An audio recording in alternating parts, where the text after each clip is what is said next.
Welcome friend, युक्ति IAS पर आप सभी लोगों का स्वागत है। आज 25 नवंबर है तो दैनिक जागरण के राष्ट्रीय संस्करण न्यूज़पेपर में आप लोगों के लिए पीटी मेंस और इंटरव्यू ओरिएंट कौन कौन से न्यूज़ को कवर किया गया है जो यूपीएससी और स्टेट पीसीएस एस्पिरेंट के लिए महत्वपूर्ण है। साथ ही साथ पीटी फैक्ट के रूप में कौन कौन से न्यूज़ को कवर किया गया जो आप लोग सेंट्रल कॉम्पिटिटिव एग्जाम और स्टेट कॉम्पिटिटिव एग्जाम आप लोग फॉर्म फिल करते हैं उनके लिए उपयोगी है, उस पर भी हम लोग नज़र डालते हुए आगे बढ़ेंगे। आगे बढ़ने से पहले आप लोग युक्ति आईएएस के यूट्यूब चैनल को जरूर सब्सक्राइब कीजिए। साथ ही साथ शेयर भी कीजिए, अपने विभिन्न प्लेटफॉर्म पर शेयर कर सकते हैं। साथ ही अपने कलीग्स को शेयर कर सकते हैं, अपने साथी मित्र को शेयर कर सकते हैं और महत्वपूर्ण सुझाव कमेंट सेक्शन में दीजिए। साथ ही साथ जो प्रश्न आप लोगों से पूछे जाते हैं पीटी फैक्ट के रूप में दैनिक जागरण से, तो उसका भी प्रश्न का उत्तर आप लोग कमेंट सेक्शन में जरूर दें ताकि आप हमारी टेक्निकल टीम आपको एब्जॉर्व कर सके और उसका डाटा मुझे शेयर कर सके। यह बहुत ही जरूरी हो जाता है, तो आप लोग सपोर्ट कीजिए ताकि एक नया प्रयास जो युक्ति आईएएस के द्वारा किया गया है वो सफल हो सके। और यह सभी जो हमारे न्यूज़ को देखते हैं, रेगुलर हमसे बात होती, उनके लिए अनिवार्य है। अब चीज़ें आप लोग को इस तरीके से करनी होगी ताकि इसका आउटपुट जो आप लोग को है ना निकले, इसके लिए तो थोड़ा सा कॉर्पोरेट माइंडसेट से कीजिएगा। चलिए हम लोग आगे बढ़ते हैं। आप युक्ति आईएएस का ऐप जरूर डाउनलोड कीजिएगा और आज सभी अभ्यर्थी युक्ति आईएएस का ऐप ओपन करके देखेंगे उसमें क्या क्या कोर्सेज है ना अपडेट हुआ है, कितने टेस्ट सीरीज ऑब्जर्व हुआ है। आप लोग के लिए टोटल 8189 टेस्ट यूपीएससी और स्टेट पीसीएस के लिए अपडेट हो चुका है। साथ ही साथ और भी कॉम्पिटिटिव एग्जाम जैसे आपको यूपी टेट, बिहार एसआई और भी रिलेटेड राजस्थान से रिलेटेड जितने हैं, हिमाचल प्रदेश से, छत्तीसगढ़ से, सारे स्टेट के लगभग स्टेट के आपको टेस्ट अपडेट हुए हैं। तो आप लोग देख लीजिएगा आपके स्टेट के अनुसार कौन कौन सा अवेलेबल हो चुका है। अगर किन्हीं को लगता है और भी स्टेट का अवेलेबल कराना चाहिए तो कमेंट सेक्शन में जरूर लिखिएगा ताकि उस स्टेट के टेस्ट को मैं अपडेट कर दूंगा।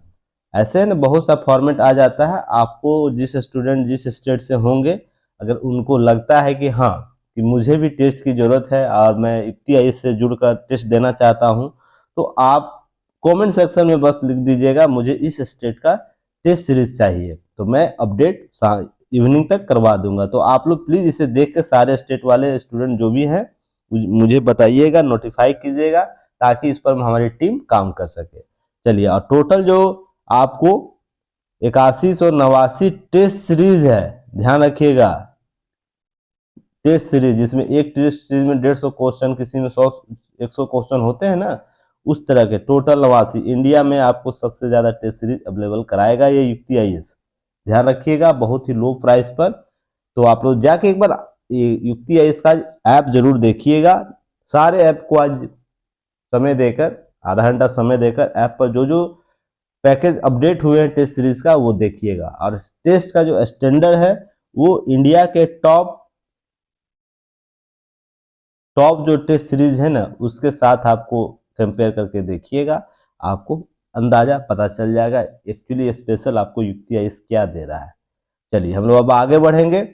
देखिए पहला जो पेपर है उसका पहला जो स्लाइड के रूप में जो आपको नजर आ रहा है उसमें कुछ महत्वपूर्ण न्यूज है नहीं, ये सब राजनीतिक उठे पलक चलता रहता है भारत में, तो इस पर आप लोगों को ध्यान नहीं देना है। हाँ, जिस स्टेट के हैं लोग, राजस्थान के लोग हैं तो अपनी लोकल न्यूज के रूप में इसे कवर कर सकते हैं, तो आप लोग देख लीजिएगा भाई साहब लोग। नेक्स्ट देखिए, चुनाव आयुक्त की नियुक्ति में इतनी जल्दबाजी क्यों? तो सुप्रीम कोर्ट पर आप लोग को बताया ना, संवैधानिक बेंच बैठा हुआ है और उस पर चर्चा परिचर्चा कर रहा है। इस पर मैंने कल आप लोगों को विस्तृत न्यूज कवर किया है, बहुत से लोगों को पसंद भी आया है। उसी में बस आपको अपडेट करना है, ये चीजें बस जाननी है इसमें सवाल क्या पूछे जा रहे हैं, संवैधानिकता से जुड़े कौन कौन से सवाल पूछे जा रहे हैं। तो पूछा क्या जा रहा है कि चुनाव आयुक्त की नियुक्ति में इतनी तत्परता क्यों बरती गई, नियुक्ति एक दिन में ही क्यों की गई, जल्दबाजी दर्शाती है, नियुक्ति का आधार और प्रक्रिया क्या थी, कानून मंत्री ने 4 नामों में को किस आधार पर शॉर्टलिस्ट किया, जो लिस्ट दिया जाता है कानून मंत्री को ना कि हाँ ये लोग सिर्फ आपको चुनाव आयुक्त या मुख्य चुनाव आयुक्त के रूप में नियुक्त हो सकते हैं, तो उनमें से शॉर्ट लिस्ट कैसे की, वो प्रक्रिया को बताइए। इस पर केंद्र सरकार की ओर से जो अटॉर्नी जनरल आर वेंकट रमनी है उनके द्वारा कहा गया। और कमेंट सेक्शन में बताइए क्वेश्चन, अटॉर्नी जनरल का प्रावधान किस आर्टिकल के तहत किया गया है। सबसे पहले आप लोग ये बताइए। नियुक्ति के संबंधित पूरे मामले समग्रता से देखने की जरूरत है, तो इनके द्वारा ये बातें की गई। कल के न्यूज में सारे चीजों को कवर कर चुके हैं, जो स्टूडेंट देख चुके हैं उनको पता होगा, और जो अभी तक नहीं देखे तो कल का जाके आपको दैनिक जागरण न्यूज एनालिसिस आप देख सकते हैं, प्लेलिस्ट पर अवेलेबल होता है, तो आप लोग इसे कवर कर सकते हैं। यहाँ पर दो चीजें आप बताइएगा, मुझे एक प्रश्न और बताइएगा कि आप लोग संवैधानिक बेंच के बारे में लगातार सुनते हो ना, बार बार आप लोगों को नाम सुनने मिलता होगा, संवैधानिक बेंच संवैधानिक बेंच। इसकी आवश्यकता क्यों होती है? नाम तो आप लोगों को पता है, पहले एक बार प्रश्न पूछा गया था संवैधानिक बेंच की नियुक्ति में कितने जजों के द्वारा यह माना जाता है कि संवैधानिक बेंच है, पर इसकी आवश्यकता क्यों होती है, इसका गठन किस प्रश्नों को समाधान के लिए किया जाता है, तो आप लोग बताइएगा संवैधानिक बेंच की आवश्यकता क्यों होती है। तो चलिए आप कमेंट सेक्शन में बताइएगा, मैं वेट करूंगा इवनिंग तक। यहाँ पर सुप्रीम कोर्ट के 5 जो न्यायाधीश की संविधान पीठ बैठी है, उसमें मुख्य चुनाव आयुक्त CEC और चुनाव आयुक्त EC election commission, chief election commission और इलेक्शन कमीशन की नियुक्ति प्रधानमंत्री, भारत के प्रधान न्यायाधीश और लोकसभा में नेता के विपक्ष के 3 सदस्यीय कोलिजियम के कराए जाने की मांग वाली याचिका की सुनवाई कर रहा है। तो आप लोग याद रखिएगा, यह न्यूज आप लोग के लिए एग्जाम ओरिएंट हो जाएगा। तो शेष जो न्यूज देखना उसके लिए कल का आप लोग वीडियो देख सकते हैं। देखिए नेक्स्ट न्यूज है, आपको यह पीटी फैक्ट के रूप में पूछ सकता है, वो भी किस एग्जाम में पूछेगा, आप हो सकता है वो जो वनडे एग्जाम आप लोग देते हैं उसमें पूछे, अब बहुत ही रेयर है, ये सब प्रश्न पूछा नहीं जाता, फिर भी जानकारी आपको होनी चाहिए। देखिए क्यों शहबाज ने पुलवामा जो शहबाज शरीफ है पाकिस्तानी PM जी है, उनके द्वारा एक नया नियुक्ति किया गया है। किनका नियुक्ति किया गया है? मास्टरमाइंड जो था पुलवामा आतंकी हमले का, उनका लेफ्टिनेंट जनरल आसिम मुनीर की आपको नियुक्ति की गई है। और यह जो व्यक्ति है पुलवामा आतंकी हमले में एक प्रमुख साजिशकर्ता के रूप में भी जाना जाता है, यह प्रूव किया जा चुका है भारतीय खुफिया एजेंसी के द्वारा, विभिन्न सब लिंक जो होता है उनके द्वारा। यह 14 फरवरी को 2019 को पुलवामा में CRPF काफिले पर हुए हम आतंकी हमले 40 जवान बलिदान हुए थे, उसी के संदर्भ में आपको चीजें देखने को मिलता है।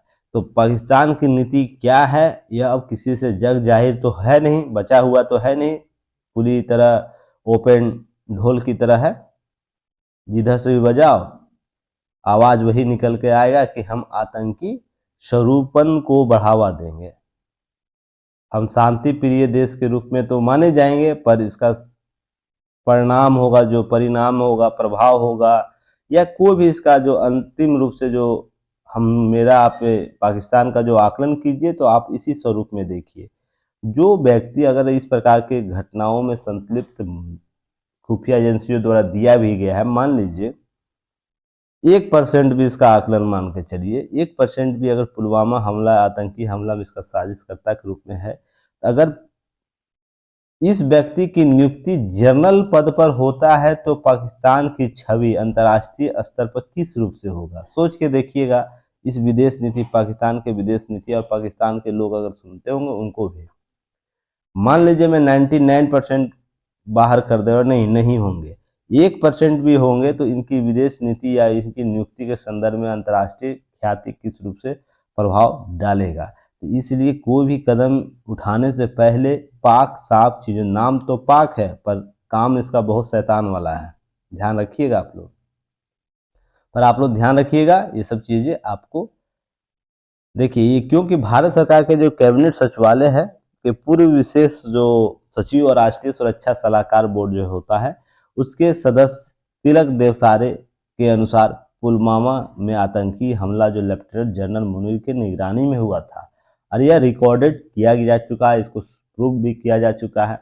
ये चीज़ें समझिएगा कि पाकिस्तान किस रूप से बढ़ावा दे रहा है। और देखिए, अंतर्राष्ट्रीय समुदाय है ना, चुप नहीं रहता, इन सभी आंकड़ों को, इन सभी तथ्यों को देखता चलता है और उसी को आधार बनाकर कभी इसको टारगेट करेगा पाकिस्तान को। तो इनको ये चीज़ समझ में नहीं आती, क्या करना चाहिए, कैसे करना, विदेश नीति कितनी अहम हो जाती है, ये चीज़ आप लोगों को कवर करना है।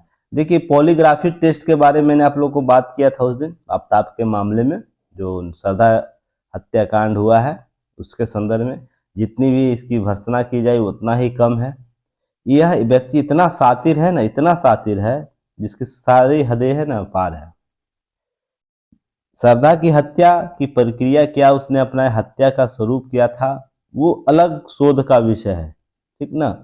कोई व्यक्ति विशेष गुस्से में आकर कितना क्रूरतम से क्रूरतम हत्या कर रहा है, तो यह एक शोध का विषय है मनोविज्ञान लोगों के लिए, स्वास्थ्य से जुड़े लोगों के लिए, कि प्रवृत्ति कैसे बदल रही है। पर आप यहाँ इस व्यक्ति का शातिर दिमाग देखिए कितना है।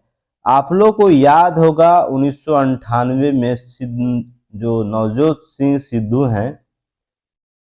नवजोत सिंह सिद्धू, जो कपिल शर्मा के laughter channel, Kapil Sharma show में जज बनते हैं और क्रिकेटर रहे हैं और बहुत ही शायराना अंदाज में अपनी बातों को रखते हैं, हंसमुख व्यक्ति हैं। उनके द्वारा वर्ष 1998 में घटना हो गया था, उसे याद रखिएगा। क्या हुआ था वर्ष 1998 में? कहीं भीड़ में या जा रहे थे कहीं रास्ते पर लड़ाई झगड़ा सड़क पर होता है ना, आप लोग देखते ही होंगे। गुस्से में बातें चलती हैं, गुस्से में बात चलती है ना, हाथापाई भी हो जाता है, मारपीट भी हो जाती है। उसी क्रम में वर्ष 1998 में नवजात सिद्धू जी के द्वारा किसी व्यक्ति से बातचीत हुआ। उसी में गुस्से में आकर उनके द्वारा किसी व्यक्ति पर हाथ उठा दिया गया और वो उस समय बेहोश हो गया, उसकी जो चोट की वजह से बेहोश हो गया, और वो जो व्यक्ति था जो वो अस्पताल में जाकर दम तोड़ दिया। तो उसके बाद इन पर केस चला, ठीक ना। केस चला तो क्या केस चला कि आपको उस केस में नवजात सिंह सिद्धू को 1 साल का सजा दिया गया। उस केस में यह बताया गया था कि गुस्से में आकर अचानक में किया गया हमला था, जिसके कारण इन पर न्यूनतम जो सजा था वो लगाया गया था, अधिकतम सजा नहीं लगाया गया। अगर प्री प्लान होता नवजोत सिंह सिद्धू जी का उस हत्याकांड में, तो उनको अधिकतम जो है ना हत्या के मामले में जो सजा होता है वो दिया जाता, या तो उम्र कैद की सजा होती, या कारावास की सजा होती, या मृत्यु दंड की सजा होती। पर वो अचानक घटित प्रक्रिया थी, अचानक परिस्थितियों से उत्पन्न घटना थी, जिसके आधार पर न्यूनतम आपको यह सजा दी गई थी। और प्लस उनका व्यवहार, करेक्टर जो सोसाइटी में है, उसके एवज में भी चीजों को देखा गया था। तो 1 वर्ष की सजा दी गई थी। तो देखिए क्यों मैं आपको बता रहा हूँ, ये देखिएगा कि ये जो पॉलीग्राफी टेस्ट हो रहा है ना, जब से ये व्यक्ति पकड़ा गया है आफ्ताब, तब से यह बोल रहा है ना कि मैं गुस्से में आकर हत्या किया हूं, गुस्से में आकर हत्या किया हूं, मैं प्री प्लान नहीं हूं, मैं गुस्से में आकर हत्या कर। पॉलीग्राफ टेस्ट में भी ये बात लगातार बोल रहा है। और पुलिस कहीं यही खटक रहा है पुलिस को कि यह व्यक्ति अगर प्री प्लान नहीं किया, गुस्से में नहीं किया है, तो ये प्रक्रिया कैसे अपनाए। मुंबई से पहले वो हिल स्टेशन जाता है, हिल स्टेशन से किसी व्यक्ति से मिलता है, दिल्ली के बारे में उस जो पॉश इलाका जहां से वो रह रहा था वहां पर रोहिणी के सेक्टर में, आपको वहां से कैसे चीजों को समझा उस व्यक्ति से, और उस व्यक्ति के बताए गए जगह पर वो कैसे पहुंचता है कुछ दिनों में उस हिल स्टेशन से जाके, और उसके बाद जो है ना उसकी हत्या करता है। तो ये प्री प्लान मर्डर है, जिसमें इस व्यक्ति की सातिराना दिमाग देखिए कि यह आप कहीं ना कहीं इस लॉ के बारे में जानकारी अच्छी रखा था, सर्च कर रहा था, और सिद्धू हत्याकांड को भी यह पढ़ा है, जिसमें कोर्ट ने यह 1 साल का सजा दिया था, 1 वर्ष का सजा दिया था इनको, जो वर्तमान में सिद्धू जी उनका सजा काट रहे हैं। ध्यान रखिएगा, यह वर्तमान में भी आप सिद्धू जी को कहीं नहीं देख रहे होंगे ना, वो अभी जेल में है 1 साल के लिए इसी हत्याकांड में। तो कहीं ना कहीं इसको डाटा केस स्टडी बनाते हुए, देखिए केस स्टडी को साथी लोग भी बनाते हैं, को बनाकर इस हत्याकांड को इसने किया है। तो कितना सातिराना व्यक्ति हो सकता है, सोच के देखिए। आप लोग किस एंगल में किसी चीज को कवर कर सकते हैं, समझ लीजिए। केस स्टडी पढ़ा है किसका, सिद्धू द्वारा जो हत्याकांड किया गया था उनका, जो अचानक प्रवृत्ति के साथ अचानक परिस्थितियों में उत्पन्न घटना थी, जिसमें आपको 1 वर्ष की सजा का करावा सिद्धू जी को दिया गया था। और कहीं ना कहीं पकड़ते आफ्ताब को पकड़ा गया जैसे ही, और यह तुरंत मान लिया कि हाँ मैंने हत्या किया है, ऊपर कारण क्या है वो मैंने गुस्से में कर दिया, अपना आपा खो दिया, शराब के नशे में था, तो यहाँ पर ऐसी घटना हो गई। तो ठीक ना, ये सब चीजें आपको समझनी होगी कि इसका बैकग्राउंड कैसे, किसी केस स्टडी के बारे में क्या ये एनालिसिस किया है। आपसे कभी प्रश्न पूछेगा इंटरव्यू में, सिद्धू जी का आपको जो घटनाक्रम था वो जरूर जानना चाहेगा। तो आप लोग जरूर याद रखिएगा, कभी भी प्रश्न पूछे ना उसके चीजों को समझिएगा, ताकि आने वाले एग्जाम में आप उसको अच्छे तरीके से कवर कर सके। और एक देखिए यहाँ पे एक चीज और आया है, ख्वाजा मुस्लिम, यह है आफ्ताब, जो देश में गिने चुने लोग हैं, उसका जो ख्वाजा मुसलमान के जो लोग होते हैं वो गिने चुने संख्या में है। और देखिए यह इनकी जो ख्वाजा मुसलमानों के जो महिलाएं होते हैं ना, वो हिंदू रीति रिवाज से जुड़े हुए रीति रिवाज को पालन करते हैं। तो आप लोग ध्यान रखिएगा, ख्वाजा मुसलमान, इससे आफ्ताब के बारे में कुछ और भी साइड इफेक्ट पूछे, साइड स्टोरी कुछ पूछे तो ख्वाजा मुस्लिम के बारे में। और ये शिया मुस्लिमों का जो वर्ग, महत्वपूर्ण वर्ग है, शिया और सुन्नी दोनों में पाया जाता है, ये भी आप लोग याद रखिएगा इस चीज को। और साथ ही साथ एक चीज और याद रखना है कि वर्तमान में आप अजीम जी प्रेम जी को नाम जानते होंगे ना, जो विप्रो के जो संस्थापक है, वो भी ख्वाजा मुसलमान वर्ग से संबंधित रखते हैं। तो आप लोग को चीजों को इस एंगल से भी देखना है। तो चलिए इसके सारे एस्पेक्ट आप लोग देख लिए। एक और भी मामला आया, इसे आप लोग याद रखिएगा, इसे केस स्टडी के तौर पर यूज कीजिएगा। क्या है, दुष्कर्म का आरोप जो तय करने के लिए पीड़िता का बयान पर्याप्त है, हाईकोर्ट, दिल्ली हाईकोर्ट ने यह बात माना है। हुआ क्या घटनाक्रम, पहले ये देख लीजिए कि मामला 2016 का है, जिसमें मोहम्मद जावेद नसरुद्दीन नाम का कोई व्यक्ति था, महिला के घर में घुसकर दुष्कर्म करता है, और उसके बाद 2018 में आरोपी जो उनको आरोपी से मुक्त कर देता है उस व्यक्ति को सत्र न्यायालय, जिला न्यायालय जिसे बोला जाता है, क्योंकि मेडिकल जांच और प्राथमिकी में उसका जिक्र नहीं है। ठीक ना, पुलिस द्वारा कुछ ऐसा कांड किया जाता है जिसमें आपको ये चीजें उनका जिक्र नहीं मिलता है। पर उसी मामले की सुनवाई दिल्ली हाईकोर्ट में चल रही थी, जिसमें बोला यह गया कि भले ही प्राथमिकी और सीआरपीसी की धारा जो 161 है, धारा जो 161 है उसमें आरोप नहीं लगाया गया हुआ, परंतु प्राथमिकी या जांच के दौरान दुष्कर्म का जिक्र नहीं किए जाने के आधार पर अभियुक्त को आरोप मुक्त नहीं किया जा सकता। तो यह अब ट्रेडमार्क बन जाएगा अब इन सभी मामलों के लिए कि अगर किसी व्यक्ति विशेष का जिक्र भी नहीं है और बाद में ऐसा पता चलता, तो उस व्यक्ति को आप आधार बना सकते हैं, पकड़ सकते हैं और उसे सजा दिलवा सकते हैं। इसमें न्यायमूर्ति जो स्वर्ण कांता शर्मा जी की पीठ में यह कहा गया, निचली अदालत उस आदेश को रद्द करते हुए जिसमें साक्ष्य के अभाव में चिकित्सा जांच और प्राथमिकी में जिक्र नहीं होने के आधार पर आरोपित को आरोप मुक्त कर दिया गया था।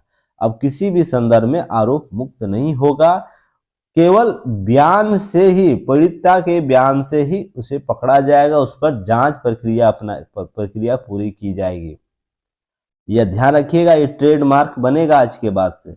इस हाई कोर्ट के डिसीजन को आप लोग याद रखिएगा। और कभी भी जो दुष्कर्म के मामले में कुछ प्रश्न पूछे आप लोग को, तो इनका नाम आप लोग को, इस केस स्टडी का नाम यूज करना है, दिल्ली हाई कोर्ट आपको केस स्टडी के तौर पर। तो आप लोग समझ गए होंगे मैं किन संदर्भों में बात कर रहा हूं। चलिए इसको भी केस स्टडी के तौर पर यूज करिएगा। चलिए नेक्स्ट हम लोग बात करेंगे।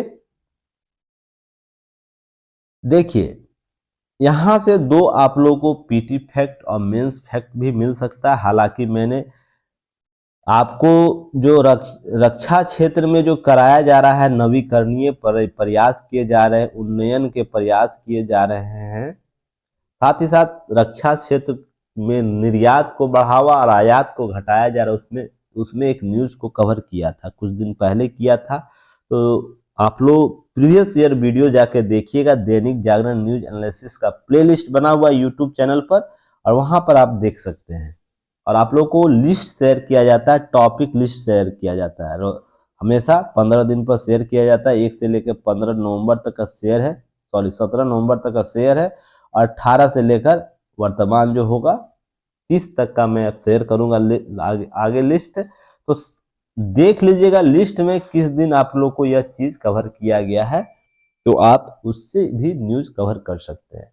देखिए, नौसेना को मिला प्रोजेक्ट 15B का दूसरा जहाज, जो रक्षा प्रौद्योगिकी या यूपीएससी के जीएस पेपर थर्ड में यह न्यूज कवर करेगा, और यह रक्षा प्रौद्योगिकी से संबंधित टॉपिक को कवर करता है। स्टेट पीसीएस वाले स्टूडेंट आप अपने न्यूज को टैली कर लेंगे। देखिए इसमें क्या है, पहले न्यूज हम लोग देख लेंगे और इसके की पॉइंट्स को देखेंगे। इसमें क्या है, खुफिया निर्देशित मिसाइल जो है विध्वंसक विध्वंसक प्रोजेक्ट 15B के दूसरे जहाज नौसेना को सौंप दिया गया है। मझगांव डाक शिपयार्ड, इससे देखिए मझगांव डाक शिपयार्ड को आप लोग अच्छे तरीके से याद कर लीजिएगा। उस दिन भी मैंने चर्चा किया था कि यह क्यों इतना महत्वपूर्ण हो जाता है, बार बार यहाँ से सॉरी प्रोजेक्ट जो है मझगांव जो डाक शिपयार्ड है वहां से नौसेना के जहाज को छोड़ राष्ट्र को समर्पित किया। ये क्यों इतना महत्वपूर्ण है तो उसके बारे में मैंने बताया भी था, तो आप लोग कमेंट सेक्शन में बताइए ये मझगांव जो डाक शिपयार्ड है किस समुद्री तट पर स्थित है और किस राज्य से संबंधित है, आप लोग को क्वेश्चन के रूप में कमेंट सेक्शन में बताइएगा। अब ध्यान रखिएगा, प्रोजेक्ट 15B के तहत 4 जहाजों को करार 28 जनवरी 2011 को मंजूरी दी गई थी। यह जो है उसको आप लोग को याद करना, कितने 4, टोटल 4 जहाजों की मंजूरी दी गई थी। कब दी गई थी? 18 जनवरी 2011 को। इसी तरह अधिकतम ये 3 नॉट की दूरी के गति के साथ तय करता है। और इसमें ब्रह्मोस जो सतह से सतह मार करने वाला मिसाइल है, इसको भी इस पर सुशोभित किया जाएगा। और ध्यान रखिएगा प्रोजेक्ट 15B जो है कि दूसरे जहाज वाई याद रखिएगा, वाई 12705 मार्मुगोवा को गुरुवार से प्रोजेक्ट सुपुर्द कर दिया गया। यह प्रोजेक्ट पिछले दशक में कोलकाता क्लास प्रोजेक्ट 15A का अगला स्तर है और इस परियोजना प्रमुख जहाज आईएनएस विशाखापट्टनम को भारतीय नौसेना में 21 नवंबर 2021 को शामिल किया गया था। इसके बारे में मैंने पहले भी चर्चा कर चुका हूं, तो आप लोग इसे कवर कीजिएगा और कुछ इसका की नोट्स आप लोग को याद रखना है। क्या प्रोजेक्ट 15B के अन्य 3 जहाज कौन कौन है, इसे आप लोग याद रखिएगा, प्रश्न में कहीं पूछ सकता है। प्रोजेक्ट 15B का दूसरा जहाज होता है मुरगांव जिसे नाम रखा गया है, वर्ष 2016 में लॉन्च किया गया। इसे बंदरगाहों के परीक्षण के लिए तैयार किया गया। जितने भी भारतीय क्षेत्र के बंदरगाह हैं ना, उसकी सुरक्षा के लिए इसका आपको मुरगांव को आपको लॉन्च किया गया था वर्ष 2016 में। तीसरा जहाज है इम्फाल, जिसे नाम बोला गया है, नाम दिया गया है। यह 2019 में लॉन्च किया गया। इसके निर्माण में एडवांस चरण को डेवलप किया गया है। और चौथा जो जहाज है सूरत नाम से डेवलप किया गया है। ब्लॉक इरेक्शन प्रक्रिया के तहत इसे मौजूदा वित्तीय वर्ष 2022-23 में लॉन्च किया जाएगा। तो 4 जहाज है, आप 3 इसका नाम, एक ये जो आज लॉन्च के क्रम में देखने को मिला है। चलिए इसी के साथ नोट याद रखिएगा प्रोजेक्ट 75। आप लोग, हालांकि मैंने जो लास्ट न्यूज एनालिसिस किया था इस संदर्भ में, रक्षा संदर्भ में, प्रौद्योगिकी के संदर्भ में आयात को कम करने का लक्ष्य तो भारतीय सेना में लगातार किया जा रहा है, कुछ टारगेटेड चीज़ों को कवर किया जा रहा है निजी क्षेत्रों से, तो उसमें ही आपको प्रोजेक्ट 25 की मैंने चर्चा किया था और 25-1 की। तो इसमें भारतीय नौसेना एक कार्यक्रम है जिसमें 6 स्कॉर्पियन क्लास के अटैक पनडुब्बियों का निर्माण करना है, और सभी पर मैंने पहले भी चर्चा किया हो, इसलिए मैं फटाफट चीज़ों को कवर कर ताकि आप लोग रिकॉल हो जाए। और आप लोग है ना पहले का प्ले लिस्ट में जाके वीडियो जरूर देखिएगा ताकि आप लोग चीज़ों को कवर कर सके। ऐसे ही यह कार्यक्रम मझगांव डाक लिमिटेड फ्रांसीसी कंपनी नेवल ग्रुप के, जिसे पहले DCNS कहा जाता था, से प्रौद्योगिकी के हस्तांतरण के साथ शुरू हुआ। तो यह फ्रांसीसी कंपनी के साथ डेवलप प्रोजेक्ट है। स्कॉर्पियन जो क्लास का अटैक है इसी के तहत पनडुब्बी जो निर्माण हो रहा है 75 वन के तहत क्या है, आधुनिक एयर इंडिपेंडेंस प्रोपल सिस्टम से लैस पनडुब्बियों में स्वदेशी निर्माण की परिकल्पना की गई, जो अनुमानित लागत लगभग 43,000 करोड़ रुपया किया गया है। तो प्रोजेक्ट 75 और 75 ये को याद रखिएगा, इसी से कोऑर्डिनेटेड है, तो इसलिए आप इसे कवर करते चलिएगा। जो इसके अतिरिक्त जो न्यूज है आप लोगों को पहले के वीडियो में देख लेना है। चलिए आज हम लोग इस पर बात करेंगे, बहुत ही महत्वपूर्ण टॉपिक है, ये आने वाले एग्जाम के लिए ट्रिपल स्टार कर लीजिए, ताकि यह मेंस और इंटरव्यू में आपसे प्रश्न यहाँ से पूछा जाएगा।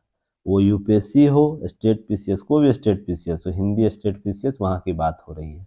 इसमें ट्रिपल स्टार इसे लगा कर रखिएगा, यहाँ से प्रश्न जरूर आएगा इस साल। चलिए, तो यह जो टॉपिक है आपको यूपीएससी के जीएस पेपर 2 और 3 में सरकारी नीति और कृषि संसाधनों के संदर्भ में जो टॉपिक आपको यूपीएससी में देखने को मिलता है, वहां से प्रश्न पूछा जाएगा उस टॉपिक से, और स्टेट पीसीएस वाले स्टूडेंट अपने अपने जीएस के टॉपिक से कवर करेंगे, इसको किस टॉपिक से टैली कर रहा है। ठीक है, तो चलिए इसमें बात पहले करते हैं इसके संदर्भ में क्या बातें की गई, उसके बाद इसके विस्तृत पीटी मेंस और इंटरव्यू ओरिएंट चीजों को कवर किया जाएगा। तो अंतर्राष्ट्रीय पोषक अनाज वर्ष 2023 मनाया जा रहा है, तो इसके संदर्भ में कल ही इसको लॉन्च कर दिया गया है। अब यह पूरा 1 साल कार्यक्रम होगा, और 23 जो आएगा उससे बाद वृहद रूप से चीजों को, और देखिए टेलीग्राम पर कुछ पिक्चर स्लाइड शेयर किया गया है पीआईबी का, तो आप उसे देख सकते हैं जाके। इसके लिए टेलीग्राम से आप लोग को जुड़ना होगा, जो भी अभी तक नहीं जुड़े हैं, तो लिंक आपको डिस्क्रिप्शन बॉक्स में दिया रहता है, या तो आप क्या करिएगा, टेलीग्राम पर जाकर है ना, युक्ति आइस टाइप कीजिएगा, युक्ति आइस टाइप कीजिएगा, तो आप हमसे डायरेक्ट जुड़ जाइएगा। चलिए, आपको यहाँ पर कुछ घटनाक्रम याद रखना है। एक तो कोरोना, जलवायु परिवर्तन, तीसरा युद्ध जो यूक्रेन और रशिया युद्ध हो रहा है उसमें हालात बहुत, खाद्यान्न को संदर्भ में प्रश्न चिन्ह खड़ा किया जा रहा है कि किस प्रकार से पूर्ति होगी, अनाजों की पूर्ति कैसे होगी। उसी क्रम पृष्ठभूमि में मोटे अनाज मिलेट्स की जो प्रासंगिकता बढ़ गई है, क्योंकि इन्होंने बाजार के लिए पोषक अनाज मिलेट्स बाजरा जो है खाद्य सुरक्षा के साथ अंतर्राष्ट्रीय संबंधों की महत्वपूर्ण भूमिका अपनाएगा। तो ये खाद्य कूटनीति कहा जाता है, ध्यान रखिएगा खाद्य कूटनीति क्या है, आपसे प्रश्न पूछा जाएगा पॉलिटी के सेक्शन में। खाद्य कूटनीति से आप क्या समझते हैं, यह इंटरव्यू में पूछा जाएगा। मेंस में कम चांसेज होता है प्रश्न इस तरह का पूछा जाए, खाद्य कूटनीति को स्पष्ट कर दे, कहीं ना कहीं मेंस में भी कभी कवर कर देगा, अभी तक नहीं पूछा गया है, पर ध्यान रखिएगा आपको इंटरव्यू में जरूर इससे प्रश्न की संभावनाएं देखने को मिलती है। और यह द्वितीयक कूटनीति के रूप में भी जाना जाता है, ध्यान रखिएगा, प्राथमिक कूटनीति कुछ और होता है, द्वितीयक, पर भारत वर्तमान में इसे है ना बहुत विस्तार तरीके से लागू कर रहा है। किसी भी देश को देखते होंगे खाद्य सामग्री पहले सबसे पहले भेजता है, वो श्रीलंका का मामला हो, अफगानिस्तान का मामला हो, साथ ही साथ बांग्लादेश का मामला हो, पड़ोसी देशों के साथ और अफ्रीकी देशों में विभिन्न देशों को अगर भेज रहा है, तो भारत खाद्य कूटनीति का प्रयोग करता है, बड़े पैमाने पर लगातार कर रहा है। तो आपसे यह प्रश्न खाद्य कूटनीति से भी पूछा जा सकता है। कूटनीति कहने का मतलब यह कि दो देशों के बीच संबंधों को नए तरीके या नए आयाम के साथ कवर करना है, उसके साथ संबंधों को स्थापित करना है, जिसमें हम उन क्रियाकलापों को अपनाएं जिसमें क्षति हमारी कम हो और उसका प्रभाव ज़्यादा अधिक रहे, अर्थात हमें नुकसान कम हो और उसका प्रभाव उसके रिश्ते को संबंध बनाने के लिए हम व्यापक तरीके से कर सके। तो यह चीज़ आप लोगों को समझनी होगी कि खाद्य कूटनीति भारत द्वारा लगातार बढ़ रहा है। तो आप लोग से अगर ये प्रश्न पूछ देना तो इसका ही उदाहरण दीजिएगा, जितने भी खाद्य सामग्रियों का अन्य देशों को मदद किया जाता है वो खाद्य कूटनीति के रूप में, और दूसरा जो मिलेट्स जो प्रयोग किया जाता है अंतर्राष्ट्रीय पोषक अनाज के वर्ष के रूप में जो मनाया जा रहा है, तो मोटे अनाज को अन्य देशों में इसको सप्लाई करना, इनकी विशेषताओं को बताते हुए, और ध्यान रखिएगा भारत एशिया में सबसे ज़्यादा मोटे अनाजों के उत्पादन करता है, और विश्व में भी इसके संबंधी आंकड़े आपको दिए गए हैं। देखिए लास्ट में दिया गया होगा, भारत एशिया में मिलेट्स का 80% उत्पादन करता है, जबकि विश्व में उसकी हिस्सेदारी 20% है। तो कितना बड़ा मिलेट्स का योगदान है भारत मोटे अनाजों का, तो आप लोग ध्यान रखिएगा। मुख्य भारत का यह मुख्य अनाज रहा है मोटा अनाज। हालांकि वर्ष 1965 से 70 के दशक में आपको कुल उत्पादन का हिस्सेदारी 20% था मिलेट्स का, मोटे अनाजों का, जो घटकर आपको वर्तमान 6% पर आ गया। तो ध्यान यहाँ रखिएगा, यह कारण क्या है आप लोग बताइएगा कमेंट सेक्शन में। मैं पहले भी बता चुका और बहुत बड़ी लॉजिकल चीज़ नहीं है, छोटी सी बात। यहाँ पर कारण क्या रहे होंगे, इस वर्ष में क्यों कौन सी घटनाक्रम घट गई थी 75 से 70 के दशक में, जिसके कारण मोटे अनाजों के उत्पादन में कमी आ गई। तो आप लोग कमेंट सेक्शन में बताइएगा, यूट्यूब के कमेंट सेक्शन में, कि क्या कारण है। और कोई एक स्टूडेंट, जितने भी प्रश्न पूछे जाते हैं आपको एक रेगुलर एक स्टूडेंट, मान लीजिए आज एक दिन अनीता जी की है, एक दूसरे दिन आपको कौन की थी, दूसरा दिन आपको कौन की थी, मैं नाम उनका भूल रहा हूँ, गुप्ता, कौन गुप्ता जी हैं, वंदना गुप्ता जी की थी। आज निधि कटियार आप कर लीजिएगा, क्वेश्चन सारा लिख लीजिएगा। उसके बाद आपको क्वेश्चन जितने भी प्रश्न पूछे जा रहे हैं उसको एक जगह लिख के उसके ग्रुप में शेयर कीजिएगा, टेलीग्राम ग्रुप पर या तो यूट्यूब, दोनों जगह कवर कर दीजिएगा। उसके बाद सारे प्रश्न आप लोग देंगे। अगर निधि जी नहीं दे पाएंगी तो आप कोई भी स्टूडेंट इसे कर सकते हैं। चलिए, कमेंट क्वेश्चन लिख के कमेंट सेक्शन में डाल दीजिए। इतना आप लोग भी करिए ताकि एक्टिव मोड में काम करिए। देखिए, आप ही लोग की इससे भलाई होगी। मेरा तो जो होना था, मैं तो जो कर रहा हूँ कर ही रहा हूँ ना। आप लोग भी सपोर्ट कीजिए ताकि एक्टिव मोड में सारे सबको यह दिया जाएगा बारी बारी से। ध्यान रखिएगा, ये वर्क सभी को दिया जाएगा ताकि सभी है ना लिखने का प्रयास करें। तो आप लोग एक्टिव मोड में रहिएगा। और प्रश्न हिंदी में लिखना है, ध्यान रखिएगा, प्रश्न हिंदी में लिखना है। नहीं तो बहुत से लोग हिंदी को इंग्लिश में लिख देते हैं तो समझ नहीं पाते हैं, कुछ कुछ शॉर्ट वर्ड यूज कर देते हैं जिसके कारण दिक्कत हो जाता है। इसी के लिए हिंदी में प्रश्न लिखिएगा आप लोग। चलिए, अब हम लोग इसके संदर्भ में बातें करते हैं, क्या क्या है इंपॉर्टेंट टॉपिक। तो की नोट्स में आप लोग को याद रखना है कि इतना मोटा अनाज जो है इतना महत्व क्यों है। तो सबसे पहले इसी के संदर्भ में जानने के लिए पहले आप लोग जानिए, मोटा अनाज का वर्गीकरण दो वर्गों में किया जाता है, दो वर्गों में बांटा जाता है। एक मोटा अनाज जिसमें केवल ज्वार और बाजरा आता है, ठीक ना, ज्वार और बाजरा आता है। दूसरा लघु अनाज, जो मोटा अनाज होता है, अनाज मोटे अनाज में जिसका आकार छोटा होता है उसे लघु अनाज के रूप में होता है, जो बहुत छोटे दाने में होते हैं। जैसे आपको रागी देखते होंगे, कंगनी देखते होंगे, कोदो देखते होंगे, चीना, सावा, कुटकी। यह जो अनाज मोटे अनाज के रूप में आते हैं। तो बाजरा और जो ज्वार है उसके अनुपात में कम होते हैं, छोटा छोटा। आप देखते हो मड़ुआ को ना, झारखंड में मड़ुआ का नाम होता है, रागी जिसे बोला जाता है, और भी चीज़ें अलग अलग नामों से पुकारा जाता है। तो छोटा छोटा अनाज होगा।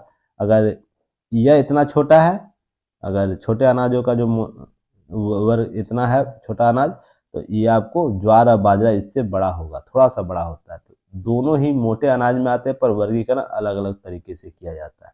तो सबसे पहले यह आप लोग जानिएगा। अब मोटे अनाजों की खेती करने के लाभ आप लोग पहले जानिए, लाभ क्या होता है। तो सबसे पहले यह सूखा सहन करने की क्षमता होती है। कम पानी जहाँ वर्षा होता है तो वहाँ भी यह मोटे अनाज उपज उपज उत्पादन हो जाता है। और भारत के बहुत से क्षेत्र ऐसे हैं जो समान वर्षा को भी प्राप्त नहीं कर पाते हैं, जिसके कारण यह फसल उनके लिए उपयुक्त होता है। फसल पकने की कम अवधि होती है, बहुत कम अवधि में इनका फसल उत्पादन हो जाता है, पक जाता है। तो यह भी एक महत्वपूर्ण कारक है इसके मोटे अनाजों के उत्पादन में। उर्वरकों की न्यूनतम मांग के कारण कम लागत लगता है। तो ये भी एक कृषि फ्रेंडली, आप लोग को किसान फ्रेंडली अनाज के रूप में इसको जाना जाता है कि इसका लागत कम है और उत्पादन भी आपको अधिक हो जाता है। तो यह सब चीज़ें समझनी होगी।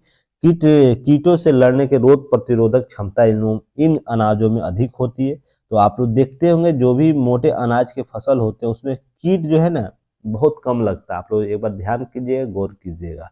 कम पानी और बंजर भूमि में उपज कर लेता है यह, और विपरीत मौसम में भी यह अनाज उगाए जा सकते हैं। तो यह इसका गुण है जिसके कारण यह लगातार किसानों में मांग इधर बढ़ रहा है। हालांकि जो पहले अनुपात में होता था फिर भी कम है, क्योंकि कुछ घटनाक्रम आप लोग जानते होंगे 65-70 के दशक में क्या हुआ था, आप लोग बताइएगा। जो क्वेश्चन है मैं उसका नाम ले लूँ तो तुरंत आप लोग लिख दीजिएगा ना। इसी के लिए बताइएगा क्या ऐसा कारण है जिसके कारण इसका उत्पादन कम हुआ था। नोट याद रखिएगा, मोटे अनाज में प्रोटीन, वसा, खनिज लवण, खनिज तत्व, फाइबर, कार्बोहाइड्रेट, ऊर्जा, calorie, calcium, phosphorus, iron, carotene, folic acid, zinc, amino acid सभी तत्व पाए जाते हैं जो शरीर के लिए पोषक तत्व के रूप में आपको जाने जाते हैं। तो एक प्रश्न यहाँ से आप लोग बताइए, शरीर में आपको दो तरह के तत्व पाए जाते हैं, एक जो हमको जरूरत होता है, एक महत्वपूर्ण श्रेणी के तत्व होते हैं, एक अल्प श्रेणी के तत्व होते हैं जो शरीर के लिए आवश्यक होते हैं। उसका नाम आप लोग कमेंट सेक्शन में लिखिएगा कि महत्वपूर्ण पोषक तत्व कौन है, अल्प पोषक तत्व कौन है। ठीक है, आप लोग क्वेश्चन में आप लोग क्वेश्चन को शेयर कीजिएगा इसके आंसर को, ताकि हम लोग भी जान सके आप लोग कितने एक्टिव मोड में काम करते हैं। अब प्रश्न ऐसे ही पूछा जाता है, यहाँ से ही पूछा जाता है। प्रीवियस ईयर क्वेश्चन निकालिएगा और चेक कीजिएगा क्या पोषक तत्व को पूछा गया है नहीं, ठीक ना। चलिए नोट फिर याद रखिएगा, नोट पर नोट याद रखिएगा, डबल नोट हो गया कि मोटे अनाज कई प्रकार के स्वास्थ्य समस्याओं से निपटने के लिए सहायक होते हैं, जैसे मधुमेह, डायबिटीज जिनका पेशेंट है उनके लिए मोटे अनाज बहुत जरूरी है, क्योंकि उनको चावल है ना मना कर दिया जाता है, इसलिए मोटे अनाज वो खा सकते हैं।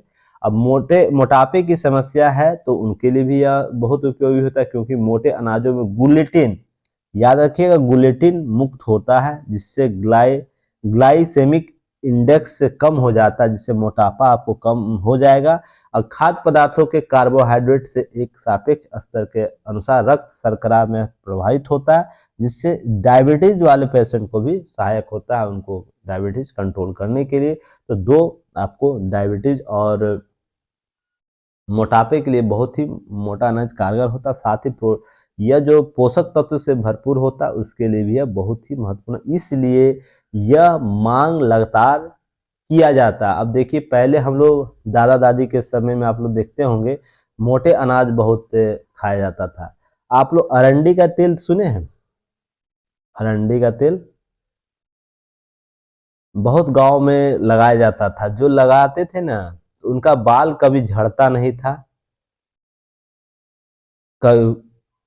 काला रहता था लंबे समय तक और मजबूत रहता था। यह भी आप लोग ध्यान रखिए, अरंडी का तेल जो कहा जाता था, यह गांव में आप लोग देखते होंगे काले रंग का बीज जिसमें होता तेल निकाल कर लगाया जाता था। यह हालांकि बदबू करता था कुछ, जो वर्तमान तेल है उसके वनस्पति ज्यादा इसका सुगंध होता था, कहने का मतलब हार्ड सुगंध, तो लोग इसको लगाया नहीं करते थे। मुझे याद है मेरी दादी इसे लगाया करती थी, तो जब तक दादी जी जीवित थी तब तक है ना उनके बालों का ग्लो कभी नहीं गया था। मैं एक चीज ऑब्जर्व किया था, आज की जो महिलाएं हैं वो क्या करती हैं, मार्केट से ला के बहुत से केमिकल ऑयल यूज करती है, बहुत से ऐसे ऑयल है जिसमें केमिकल यूज किया जाता है। तो लगातार महिलाओं में समस्याएं देखने को मिलती है, बाल झड़ने का, जल समय से पहले पक जाने का, या पुरुषों में भी होता है। तो देखिए हमारे पुराने जमाने के लोग बेवकूफ नहीं थे, सबसे पहले तो आप लोग जान लीजिए। और हम लोग जब अपने शुरुआती दौर में थे तो हम लोग लगातार अपनी दादियों से बोला करते, दादी से बोला करते और उनके आसपास के लोगों से, आप लोग इन तेलों को क्यों लगाते, इतना महकता है, इतना हार्ड इसका सुगंध है, कहने का मतलब है। तो उनका जवाब यही होता था, हम लोग पास जरूरत, हम लोग को ज्यादा किसी और को दिखाना नहीं है, हम लोग को अपने घर में रहना है और इसका फायदा बहुत अधिक है और ये आसानी से हमारे गाँव में मिल जाता है। आप लोग देखते होंगे लंबा पेड़ होता है, इसका पत्ता जैसे ना बड़ा बड़ा होता है, उसमें छोटा छोटा कांटेदार बीज में निकलता था काला रंग का आपको अरंडी का तेल, जिसे और भी नामों से जाना जाता है, बिहार में इसे अरंडी ही बोला जाता था, तो ध्यान रखिएगा। तो ये चीज आप लोग को समझनी होगी कि जो पुराने लोगों का जीवन शैली इतना सुलझा हुआ क्यों हुआ करता था, तो इसलिए उनकी जो मांगे थी ना वो लोकलिज्म पर डिपेंड था। इसी तरह मोटे अनाज है ना पहले लोग बहुत खाया करते थे, तो पहले लोगों की जो शारीरिक क्षमता हो, उनका जीवन शैली हो, वो कहीं ना कहीं वर्तमान जो जीवन शैली से कहीं अलग है। पर वो क्या करते थे, आज की तरह फाइबर चावल खाते थे, खाने फाइबर चावल खाने का मतलब जो पॉलिशदार चावल होते हैं क्वालिटी युक्त, जैसे हम लोग इंडिया गेट चावल खाते हैं, कितना पॉलिशदार चावल होता है। तो क्या वो खाने से व्यक्ति के जीवन में वो संतुष्टि मिलेगा जो आपको पहले व्यक्ति चावल खाया करता था, प्योर देहाती चावल। आप लोग झारखंड के किसी रेयर एरिया में जाइएगा या छत्तीसगढ़ के किसी रेयर जनजातीय क्षेत्रों में जाइएगा, तो देखिएगा केवल माड़ भात खाते हैं वो लोग। ध्यान रखिएगा, माड़ भात आप लोग जानते होंगे, बहुत से लोग जानते होंगे, जो चावल के जो कुकर में जो नहीं चावल बनता है उसमें से उसके पानी को जो गाढ़ा पानी होता है माड़ बोला जाता है। केवल माड़ भात खा के हमारे शारीरिक क्षमता से कहीं उनका अधिक क्षमता होता है। तो ध्यान रखिएगा। तो आपको उन ट्रेडिशनल चीजों को अपनाना चाहिए जिससे शरीर में आपकी जरूरतों को पूरा कर सके। हम आधुनिकता के युग में जीते हुए हम ट्रेंड को डेवलप कर रहे हैं कि जैसे मान लीजिए कोई इंडिया गेट खा रहा है 150 रुपये, तो हम और भी ब्रांडेड जो चावल है उसको खरीदेंगे, केवल इसलिए कि खाने में देखने में सुंदर है पर उसका फायदा उसका 0% क्यों ना हो। इसी प्रकार अन्य खाद्य सामग्री में हम देखते हैं फूड जंक का यूज करते हैं, कहीं ना कहीं शरीर में हानिकारक होता है। आप देखते होंगे बच्चे लगातार देखिए, और ये ट्रेंड कैसे आता है आप लोग समझिएगा। बच्चा कोई हो 1 से 2 साल, 2 साल का तो बच्चा तो खाने लगता है ना आराम से हर चीजें। तो माँ और उनके घर परिवार वाले देखते होंगे बच्चा कहीं भी रोता है तुरंत उनको चिप्स का पैकेट पकड़ा देते हैं। तो उस आदत पड़ जाता है उस बच्चे को जंक फूड के आदि, जो स्वाद है ना उसका आदत पड़ जाता है। और एक समय ऐसा आता है ना कि वो बिना या चिप्स और जो भी आइटम इस प्रकार के उसके खाए बिना नहीं रहता, और रेगुलर उसका डिमांड बढ़ जाता। तो होता है क्या कि इस समय आपको उन अनाजों पर डिपेंड होना था जिसकी शारीरिक क्षमता को विकास करेगा।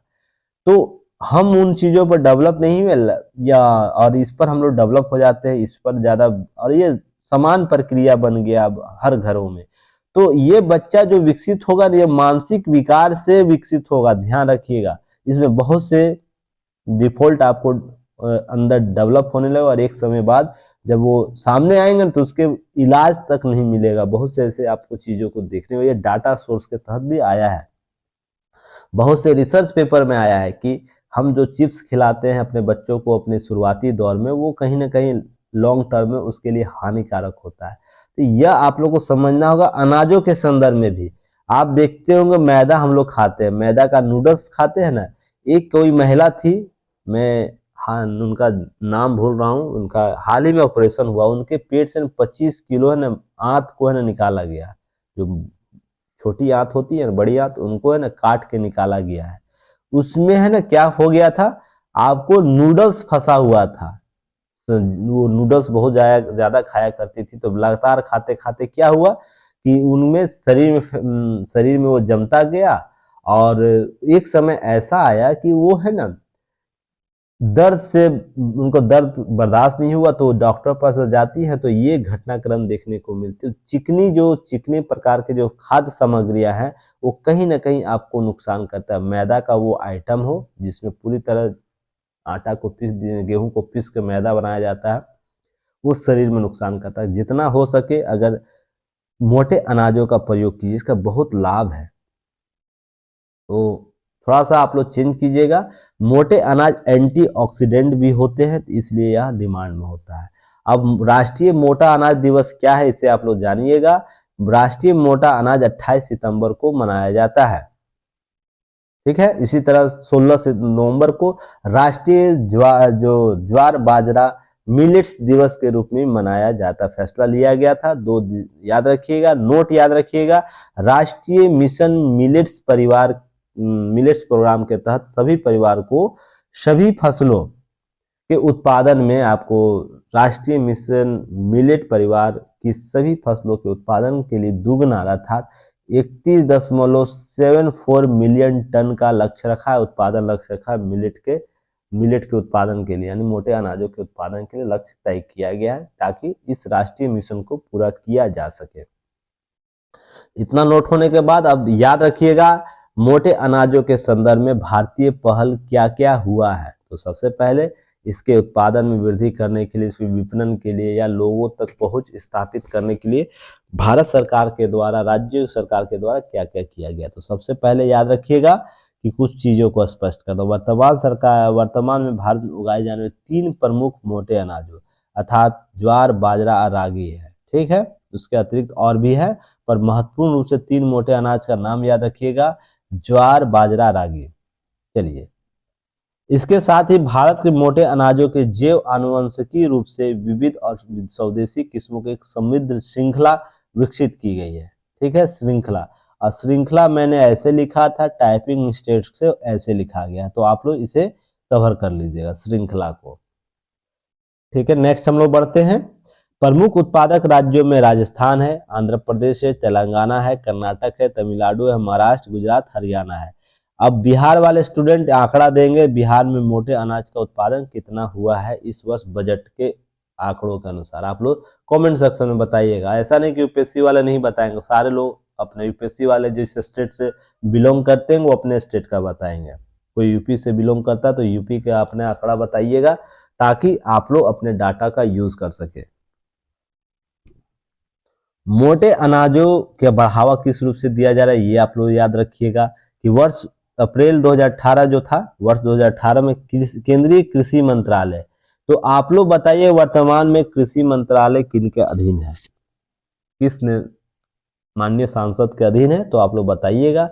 मोटे अनाजों उनके उच्च पोषक मूल्य और मधुमेह विरोधी गुणों के कारण पोषक तत्वों के रूप में घोषित किया है। तो ध्यान रखिएगा, तो किस रूप से वर्ष 2018 में आपको केंद्रीय कृषि मंत्रालय द्वारा मोटे अनाज और उनके उच्च पोषक मूल्य के रूप में वर्ष 2018 को घोषित किया गया था। मधुमेह डायबिटीज विरोधी गुणों के लिए रूप में वर्ष यह घोषित किया गया था, और पोषक तत्वों के वर्ष के रूप में घोषित किया गया था, तत्वों के रूप में घोषित किया गया था, ध्यान रखिएगा। नेक्स्ट है, वर्ष 2018 में ही नेशनल ईयर ऑफ मिलेट्स के रूप में भी मनाया गया था भारत में।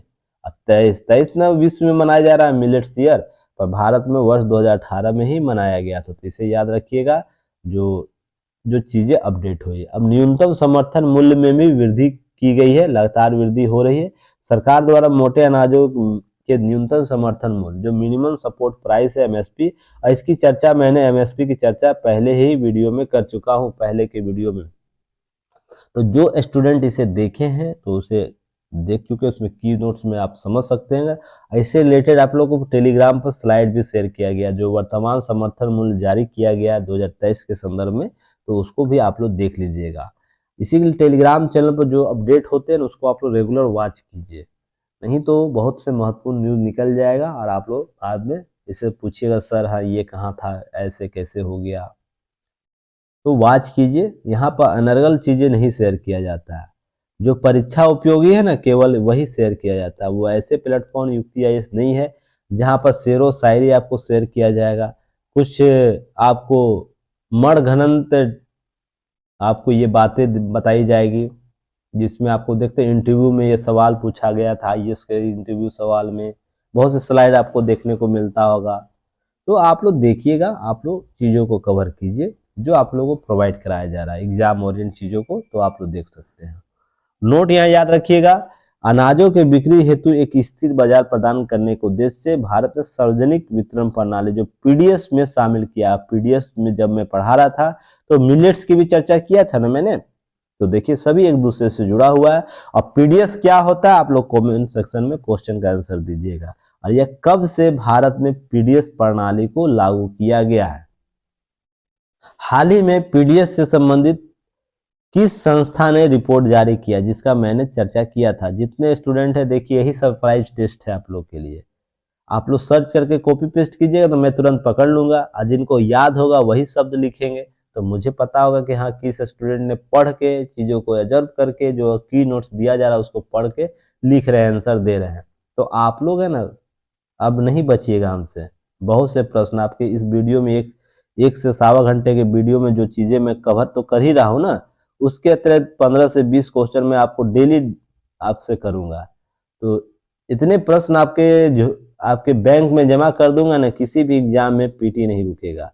और इस बार का जो टॉपर थे यूपीएससी के टॉपर, उनसे उनका इंटरव्यू पढ़िएगा। उनका कहना ये था ना, कोई स्टूडेंट अगर 1000 सेट मार ले रहा है उसका कोई भी एग्जाम नहीं रुकता है, इसलिए सेट की संख्या आप लोग को बढ़ा दी गई है, ध्यान रखिएगा। जितना आप सेट मारिए, प्रश्नों का अभ्यास कीजिए, बहुत सी चीज सीखने को मिलेगा। प्रश्न के नेचर कैसे चेंज हो रहा है, प्रश्न का डिमांड कैसे चेंज हो रहा है, ये चीज आप लोग समझिएगा कि कैसे पैटर्न चेंज हो रहा है। वो दावा करते यूपीएससी के जो टॉपर है, अगर इतना कोई सेट मार के चला जाता है तो यूपीएससी कैसे नहीं निकलेगा, वो हमें बताइएगा। समझ सकते हैं? तो कोई दावा इस आधार पर कर रहा है तो क्यों कर रहा है? क्योंकि वो पहले किया है ना, इस फॉर्मेट को अपनाया होगा और उस फॉर्मेट के आधार पर उसने काम करके अपना रिजल्ट प्रूव किया है। तो आप इस फॉर्मेट को समझिए कि क्यों युक्ति आईएएस आप लोगों को इतना बड़ी संख्याओं में टेस्ट को अवेलेबल कराया है, तो उसका कुछ कारण होगा। अब बहुत से लोग देखेंगे यहाँ 200-300 पकड़ेंगे, अगर मान लीजिए 200 रुपया में मैं आपको 185 टेस्ट दे रहा हूँ तो आप लोग बोलिएगा सर 200 रुपया लग रहा है। कोई 600 में आपको यूपीएससी का मैं टोटल आपको लगता है 1100 या 1200 टेस्ट अवेलेबल कराया हूँ। आप डाटा एक बार देख लीजिएगा। तो जिनको यह अब यह बोलेंगे कि हाँ ये टेस्ट सर 600 रुपया जो देखेंगे तो क्या वो कभी यूपीएससी निकाल पाएंगे? आप सोचिए कि आपको कितना टेस्ट सीरीज अवेलेबल कराया गया। अगर रेगुलर एक दिन एक टेस्ट सीरीज कवर करते हैं तो 365 आपको कवर कर हो जाएगा। और जो 2 टेस्ट अवेलेबल करेंगे, आपको ऑनलाइन देना है, ऐप पर देना है, तो ऐप पर आपको तो चीज़ों को लिखना है, रंगना तो नहीं है। तो आप पढ़ सकते हैं, कर सकते हैं कवर, बस है ना आप में वो क्षमता होना चाहिए कि हाँ मुझे एग्जाम निकालना है। आप सोच के देखिए, आपको टोटल 1999 में 8189 टेस्ट अवेलेबल कराया गया है 2000 में।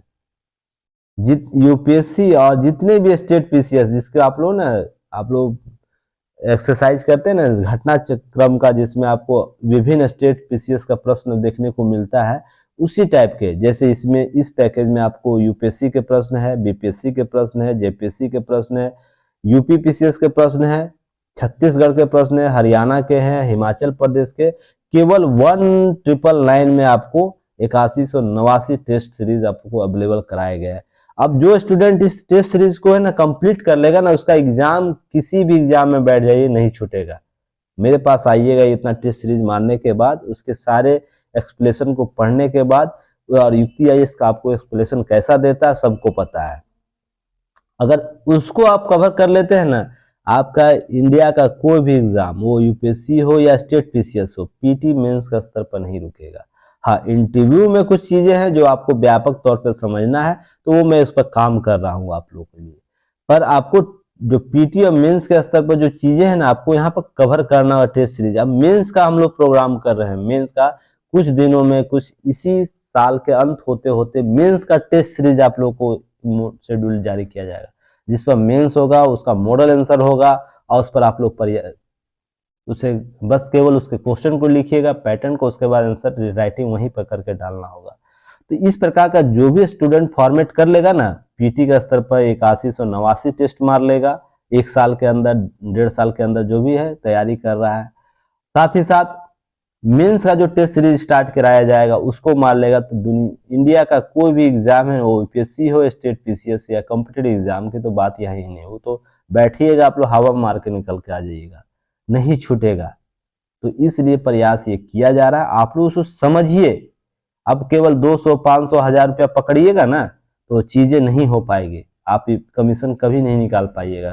क्योंकि जहां पर लोग लाखों लाख खर्चा कर रहे हैं, वहां पर युक्ति आईएएस केवल आपके झोली से 2000 रुपया निकाल रहा है। सोच के देखिए, आप इंडिया में कहीं चल जाइए, 8189 टेस्ट अगर कोई देता है तो आप समझिएगा, बताइएगा मुझे, इतने कम दरों पर। अब आंकड़ा देख लीजिए कितना, इससे सस्ता तो नमक भी आप नहीं खाते होंगे।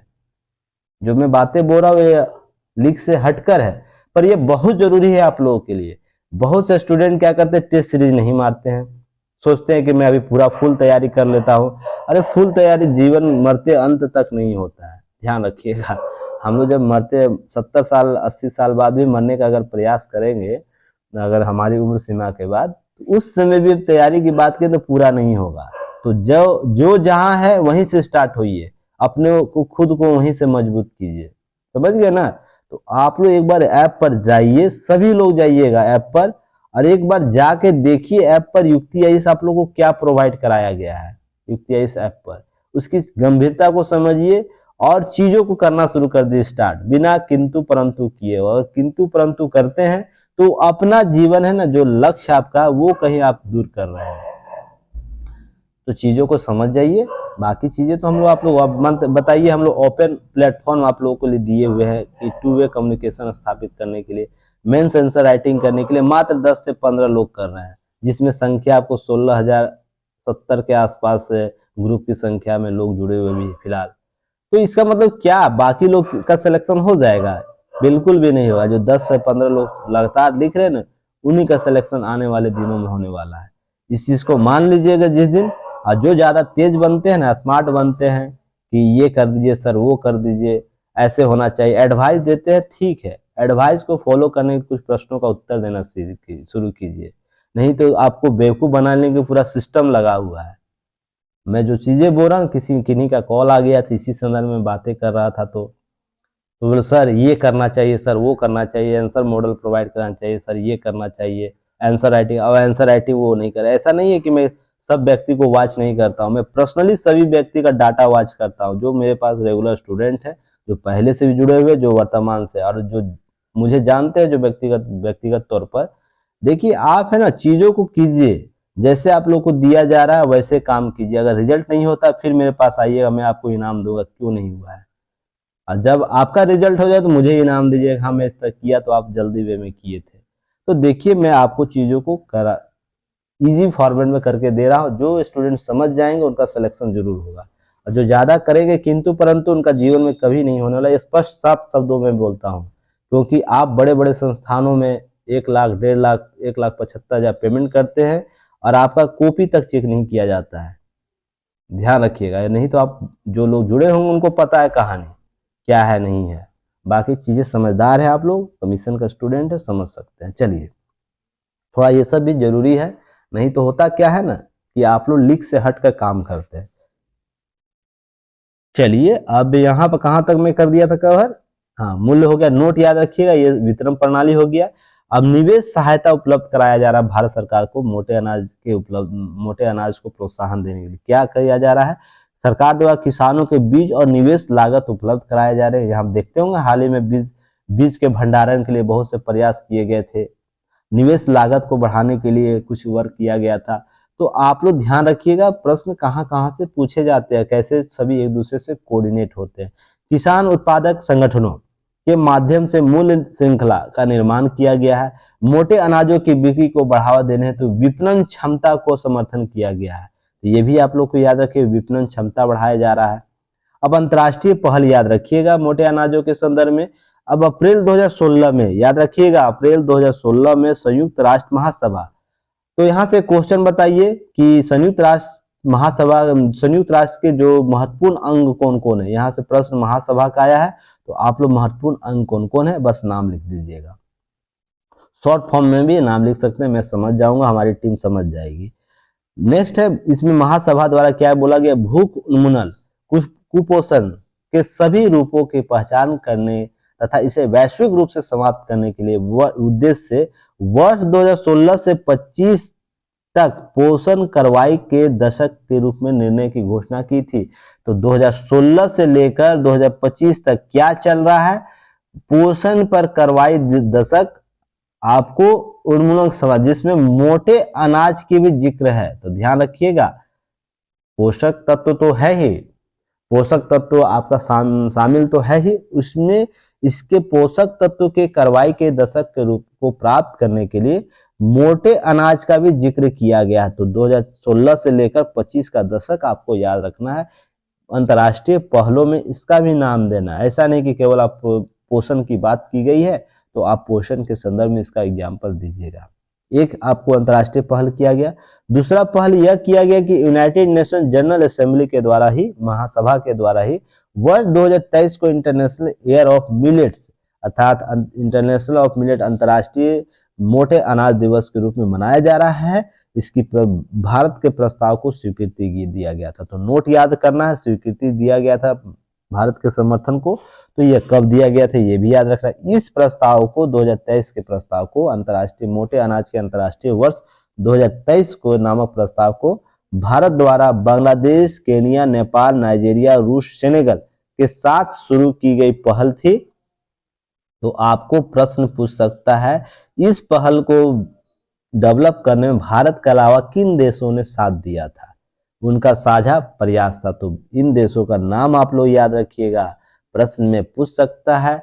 बांग्लादेश, केनिया, नेपाल, नाइजीरिया, रूस और सेनेगल, इन देशों का नाम याद रखिए। भारत और प्लस ये देश, कितने देश है? तो 6 देश, और तो कुल 7 देशों का यह प्लान था कि इस वर्ष को अंतर्राष्ट्रीय मोटे अनाज के रूप में इसे मनाने का प्रयास किया जाएगा, ताकि इसको महासभा में प्रस्तुत किया जाए और बाकी 193 देशों में से जो संयुक्त राष्ट्र में रजिस्टर्ड देश हैं, जो सदस्यता ग्रहण कर चुके हैं, जिसको संयुक्त राष्ट्र सभा अनुशंसा दे चुकी है कि हाँ ये राष्ट्र के रूप में मान्यता प्राप्त है, उनमें से 70 देशों से अधिक देशों ने इसको सह प्रयोजित अर्थात इस पर रजामंदी जाहिर की थी, जिसके बाद ये प्रस्ताव पारित हो गया था। तो ध्यान रखिएगा, तो ये चीजें आपको कवर करनी है, ये भी प्रश्न पूछ सकता है। हालिया घटनाक्रम में यह देखिएगा, बाली का G20 शिखर सम्मेलन हुआ है ना, तो आप लोग बताइए कब हुआ? सबसे पहले तो क्वेश्चन ये बताइए आप लोग, तब मैं आगे बढ़ूंगा कि G20 जो हुआ है बाली, वो कब से कब के बीच हुआ, कितना दिन के कितने अवधि में हुआ है, आप लोग ये बताइएगा। और जो नेक्स्ट 2023 का जो होगा वो भारत में कब से कब के बीच इसका आयोजन होगा और किस शहर में इसका शिखर सम्मेलन होगा। अब बीपीएससी में यहाँ से प्रश्न भी पूछा था, ठीक ना, तो ये सब चीजें आपको कवर करना है। और ऐसा मैंने नहीं, पहले भी मैं बताया था, प्रश्न वहीं से पूछता है। तो आप लोग कल एक, हाँ एक चीज और भी बतानी, एक हमारी खुशबू जी है, उनका मैसेज आया, कल कॉल उनसे बात हुई थी, वो आज जाके समझी है पिछले दिन कि हाँ मैं क्यों बोलता हूँ बार बार प्रीवियस ईयर क्वेश्चन रखने के लिए। थैंक्स खुशबू जी, आपको ये चीज समझने के लिए कि मैं ये क्यों लगातार बोलता हूँ। और सभी स्टूडेंट को ये चीज समझना होगा कि जब तक आप टॉपिक पढ़ते वक्त प्रीवियस ईयर क्वेश्चन को नहीं देखिएगा, उसका आउटपुट आप लोगों के जीवन में 100% नहीं आएगा। नहीं तो पता चलेगा, मैं बोल दूंगा हाँ प्रीवियस ईयर में पूछा हूँ, तो किस ईयर में पूछा, तो ये तो सर्च आपका करना काम है ना। तो जिस प्रकार रिस्पॉन्स इनका मिला खुशबू जी का, वैसे ही सभी लोगों का रिस्पॉन्स होना चाहिए कि हाँ मैं बोल दिया है, हाँ प्रीवियस ईयर क्वेश्चन में पूछा है, तो किस ईयर में पूछा है, किस स्टेट में पूछा है, या यूपीएससी में प्रश्न पूछा है, यह आपको खोजना है। तो इसके लिए आप लोग प्रीवियस ईयर का क्वेश्चन तो रखते ही है ना, बुकलेट रखते हैं, तो उसी में आप सर्च कीजिएगा, तो ही इसका आउटपुट निकल पाएगा। जो प्रयास मैं कर रहा हूँ, हमारी टीम कर रही है, वो उसका आउटपुट आप लोग एग्जाम में निकाल पाइएगा, नहीं तो सारी मेहनत बर्बाद हो जाएगा। और इतने बेहतर तरीके से आप लोग चीजों को कवर कराया जा रहा है, तो आप उसे कीजिएगा, ठीक ना। इसी तरह के मोटे अनाज में नरेंद्र मोदी जो प्रधानमंत्री हैं, इस G20 शिखर सम्मेलन में मोटे अनाजों के लाभ के महत्व को बताते हुए बाजरा वैश्विक कुपोषण और भूख समस्या के हल कर सकता है। तो बाजरा के अर्थात मोटे अनाजों के संदर्भ में बातें की गई थी, तो आप भी इसे एग्जाम्पल के तौर पर लिख सकते हैं। अब मुझे बताइए कि मोटे जो अनाज है पोषक संदर्भ में इतना विस्तृत जानकारी आपको यूट्यूब पर कोई और दिया होगा, चर्चा किया होगा, जिसमें यह क्यों महत्वपूर्ण है, इसका वर्गीकरण कैसे है, इसका महत्व, पोषक तत्व कौन कौन से हैं, 2 पोषक तत्व के रूप में इसका कौन कौन सा महत्ता है, साथ में भारत का पहल क्या है, अंतर्राष्ट्रीय पहल क्या है।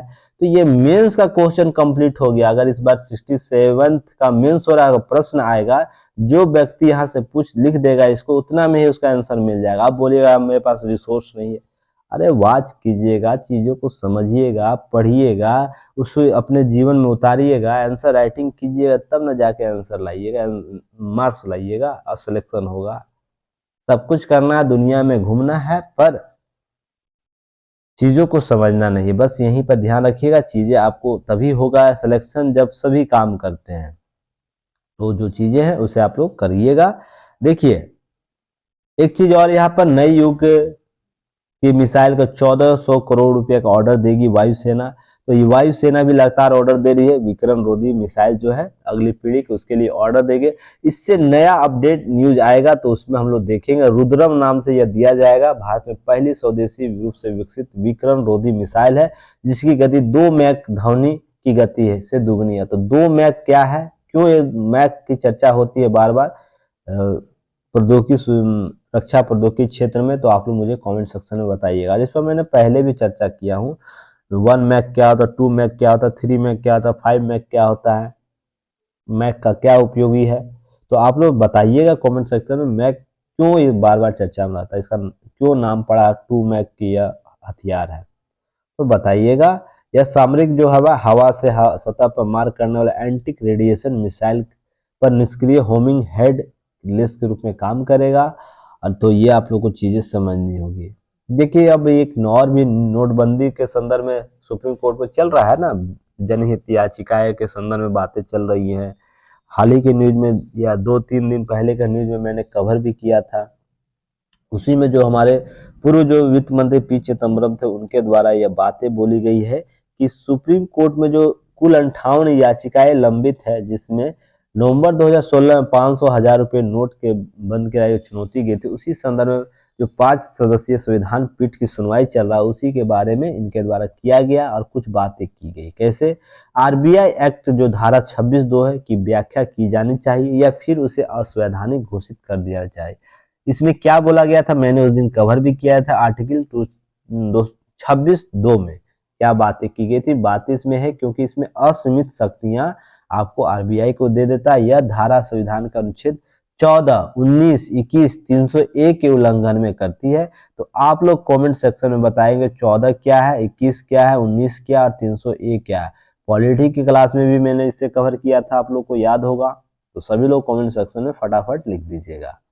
चलिए, उन्होंने कहा किसी भी सीरीज के नोटों को बंद करने के लिए अलग से कानून पारित करना होगा, इनके द्वारा कहा गया। तो देखिए अभी आने दीजिए इस पर फैसले, पहले बोल देना उचित नहीं होता है क्योंकि न्यायालयीय मर्यादा भी कायम करनी होती है। तो हम लोग वेट करेंगे, वॉच करेंगे।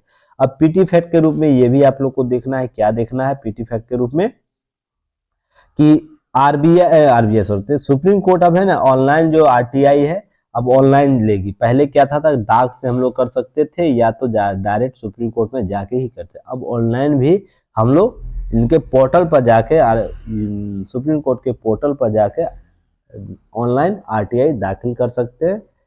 तो हमें जो है ना चीजें प्राप्त होगी। चलिए नेक्स्ट हम लोग बात करेंगे। आगे बढ़ने से पहले 1 घंटा हो गया लगता है, तब तक आप लोग चैनल को जरूर सब्सक्राइब कर दीजिए, शेयर कर दीजिए और जो भी प्रश्न पूछे जा रहे हैं कमेंट सेक्शन में उसका उत्तर दीजिए और साथ में जो भी सुझाव है वो सुझाव भी दे सकते हैं। और आप लोग ग्रुप में टेलीग्राम ग्रुप में भी मेंबर जोड़ सकते हैं। आप लोग ऐड मेंबर का ऑप्शन होता है तो आप लोग मेंबर ऐड कर सकते हैं, जो भी जिन लोगों को जोड़ना चाहते हैं जोड़ सकते हैं। ताकि देखिए इम्प्रूवमेंट जरूरी है, आप लोग चीज़ों को बस अपने तक सीमित मत रखिए, नहीं तो होगा क्या ना, जो हमारी युक्ति है इसका जो प्लान है ना आगे आने वाले समय में करने, हम वहां तक पहुंच नहीं पाएंगे। तो थोड़ा सा आप लोग है ना कोऑपरेट कीजिए, हर जगह आप लोग जोड़ने का प्रयास कीजिए ताकि और भी हम लोग इम्प्रूव हो सके। देखिए एक डाटा और आया है, इसे भी आप लोग आज लिख लीजिएगा। हालांकि 2-3 दिन से मैंने डाटा आप लोग सड़क सुरक्षा के संदर्भ में लिखने के लिए नहीं दिया था, पर आज लिखिएगा। दक्षिण भारत में होती है सबसे ज्यादा अधिक सड़क दुर्घटनाएं। बात यहाँ देखिएगा, जब भी सड़क दुर्घटनाएं के संदर्भ में कुछ आम धारणा देखने को मिलता है तो लोगों को समझ में आता है कि उत्तर भारत के क्षेत्रों में अधिक सड़क दुर्घटनाएं होती है। ऐसा बिल्कुल भी नहीं है, दक्षिण भारत में सबसे अधिक सड़क दुर्घटना होता है। इसलिए इस डाटा को आप लोग रख लीजिएगा ताकि आप लोग के अंदर जो भ्रम है ना वो कम हो। इसके सारे आंकड़े दिए हुए हैं। तो अकेले जो तमिलनाडु में 13% आपको सड़क दुर्घटना होता है। तो ये सब जो है आपको डाटा दिया गया, तो आप इसे कवर कर लीजिएगा। चलिए नेक्स्ट हम लोग बढ़ते हैं। नेक्स्ट न्यूज में आर्टिकल में सीधे आना, इधर बीच में ऐड नहीं था। ये आर्टिकल आप लोगों को जरूरी नहीं, अगर राजनीतिक रूप से आप लोग प्रबुद्ध व्यक्ति है तो जरूर देखिएगा, पर एस्पिरेंट के तौर पर नहीं देखिएगा, ठीक ना। भाजपा कांग्रेस आपकी चुनौती क्या है, चुनौतियां क्या है, ये वापसी राजनीतिक है। क्या होगा, क्या हासिल होगा भारत जोड़ो यात्रा के संदर्भ में, तो किसी स्टूडेंट ने कभी पूछा था प्रश्न तो मैंने उन्हें बताया था। पर आप देखिए आर्टिकल के तौर पर आज आ गया, तो वो स्टूडेंट जो हमसे प्रश्न किए थे, तो ये देखिए आप इसे पढ़ लीजिएगा, समझ लीजिएगा क्या हासिल होगा पॉजिटिव नेगेटिव दोनों इम्पैक्ट के रूप में। देखिए फिर क्यों बढ़ने लगी है चांद की चाहत, तो आर्टिमिस जा रहा है, अमेरिका का आर्टिमिस छोड़ा जाएगा। उसमें आपको कुल जो उपग्रह भेजा जाना है सीरीज के रूप में। तो इतना क्यों जरूरी है इसके बारे में चर्चा की गई। इसका उद्देश्य जानते क्या है? इसका मेन मोटो है कि भारत जो है ना, भारत जो अभियान किया उसमें बहुत सी सफलताएं प्राप्त हुई है, तो नवीन आयाम खुल गया है शोध का। तो शोध के संदर्भ में नवीन शोधों को करने के लिए बहुत जरूरी है कि मिशन वहां भेजा जाए। पहला इसका मिशन जो सफल मिशन था 1969 में भेजा गया, जिस पर कोई व्यक्ति जाके अंतरिक्ष पर अपना चहलकदमी किया था। और अपोलो 111 के मिशन में 11 जो अपोलो 11 मिशन नाम दिया गया था अमेरिकी एजेंसी द्वारा। किसी इंसान का पहली बार चंद्रमा पर उतरना एक अलग ही इतिहास रखता है। तो आप पहले कौन व्यक्ति थे, दूसरे कौन व्यक्ति थे, इन्हों दोनों को बताइएगा। ये प्रीवियस ईयर प्रश्न पूछा जा चुका है, तो आप लोग बताइएगा कौन दोनों व्यक्ति, नाम क्या था। इसी में देखिए वर्ष जो अपोलो 2011 है मिशन के बाद 1972 में अपोलो 77 जाता है, जिसमें क्या होता है, जिसमें आपको अंतरिक्ष यात्री आपसे पहले आखिरी बार चंद्रमा पर यात्रा की थी। तो पहला यात्रा 1969 में कोई व्यक्ति करता है, आखिरी यात्रा 1972 में करता है। तो देखिए 72 के बाद अभी तक कोई व्यक्ति भी चंद्रमा पर नहीं गया। ऐसा क्या कारण था? तो उस समय तक लोगों को लगता चंद्रमा एक निर्जन क्षेत्र है, वहां पर कुछ ऐसे शोध के विषय नहीं है जिससे मानवीय इतिहास के लिए उपयोगी हो। पर चंद्रमा जो भारत का जो मिशन था चांद पर, जिससे बहुत से नवीन आयामों को कवर किया था, नए नए शोध लाए थे, तो जिसके आधार पर पुनः नासा ने क्या किया, आर्टेमिस मिशन को की शुरुआत की। और ये देखिए आपको इसके संदर्भ कितना, शायद 4 या 3 होगा, मुझे जहां तक याद है। एक सेकंड में कहीं देखा था क्या, एक सेकंड होल्ड कीजिएगा। 3 या 4 मिशन होना चाहिए आर्टेमिस का। अच्छा चलिए पढ़ते वक्त मैं आपको कवर करूंगा, कुछ चीजें ना डाटा निकल जाता है। चलिए, आर्टेमिस मिशन का उद्देश्य क्या रहेगा? अमेरिका को महाशक्ति साबित करने के मुकाबले अंतरिक्ष अनुसंधान की यात्रा को ज्यादा बढ़ाना है, ध्यान रखिएगा। क्योंकि भारत ने वहां पर कुछ जल के स्रोतों का पता करवाया था, भूमि का जो आरेखन है उसके संदर्भ में बात किया था। तो आपको यहाँ पर चीजों को समझना होगा कि भारत ने नवीन शोध के आयाम को खोल दिया है, जिसमें आपको नासा का भागीदारी बढ़ जाता है, क्योंकि महत्वपूर्ण तो अंतरिक्ष संस्था तो अभी भी नासा है ना। तो इसलिए जिसे चंद्रमा की सतह पर अमेरिकी अंतरिक्ष यात्री छू चुके हैं, दूसरे देशों के अभियान चंद्रमा की सतह पर गहरी पड़ताल कर चुके हैं, उसके दोबारा आकर अमेरिका आखिर हासिल क्या करना चाहता है। नासा के जो प्रशासक बिल नेट्स के अनुसार इंसान फिर से चांद पर कदम रखने के लिए यात्रा आर्टेमिस 1 के साथ शुरू हो गई। इसका अभिप्राय यह है कि चांद पर इंसान दोबारा कदम पड़ने जा रहा है।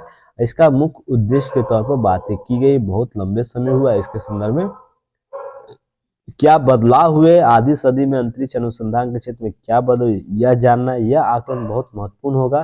क्योंकि 1972 अंतिम बार इंसान वहां पहुंचा था, उसके बाद कौन 50 वर्षों में क्या क्या बदलाव चंद्रमा पर हुए, उसके सारे डाटा को संग्रह किया जाएगा। ध्यान रखिएगा, आर्टेमिस देखिए 6 मिशन इस पर किए जाएंगे, मैं तो 4 ही बोल रहा था, टोटल 6 मिशन किए जाएंगे। सॉरी, इसके लिए डाटा स्लिप कर रहा था, इसलिए मैं बोला था वेट करते हैं। अब यूनानी मिथकों के अनुसार चंद्रमा की देवी और अपोलो की जुड़वा बहन आर्टेमिस के नाम से संचालित नासा के इस मिशन का नाम दिया गया है। तो आप लोग याद रखिएगा, देखिएगा चीजें, मिथक जो होता है ना, मिथक कहीं ना कहीं हमारे पुराने इतिहासों से जुड़े होते हैं और उसी के संदर्भ में नामकरण किया जाता है। तो आप लोग याद रखिएगा ये सब चीजों को क्यों नाम दिया जाता है।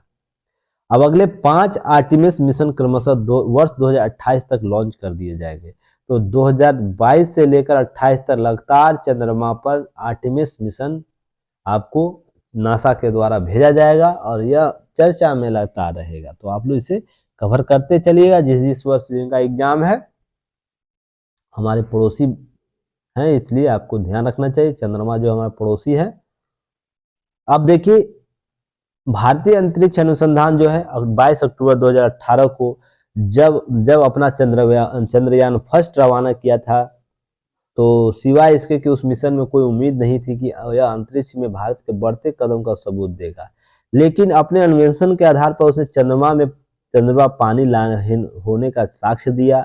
दुनिया में हलचल मच गई। या उसी समय से नए नए आयाम डेवलप करने की बात की गई। चंद्रमा के दक्षिणी ध्रुव की पहुंचाए गए उपकरण मून इम्पैक्ट प्रोब ने चांद के सतह पर पानी के चट्टानों धूल कणों के भाप के रूप में उपलब्ध होने की पुष्टि की थी और बहुत से डाटा हमें दिया था। 2019 में चंद्रयान-2 रोवर प्रज्ञान के साथ भी चंद्रमा में भेजा गया। हालांकि रोवर मकसद था कि दक्षिणी ध्रुव में उतरने का, तो किसी वर्ष वह नहीं उतर पाया, असफल हो गया था वो मिशन रोवर। बाकी उसका जो पार्ट था उसमें चंद्रयान-2 ने सफलता प्राप्त की थी। अब यह ध्यान देने वाली बात यह है ना कि खनिजों की खोज करना इसका मुख्य उद्देश्य था। तो उसी में चंद्रयान-2 के सफल के संदर्भ में भारत ने कुछ यान किया था, नवीन विकल्प तलाश दिए थे, जिसमें नासा अब रुचि ले रहा है और उस पर आर्टेमिस भेज रहा है।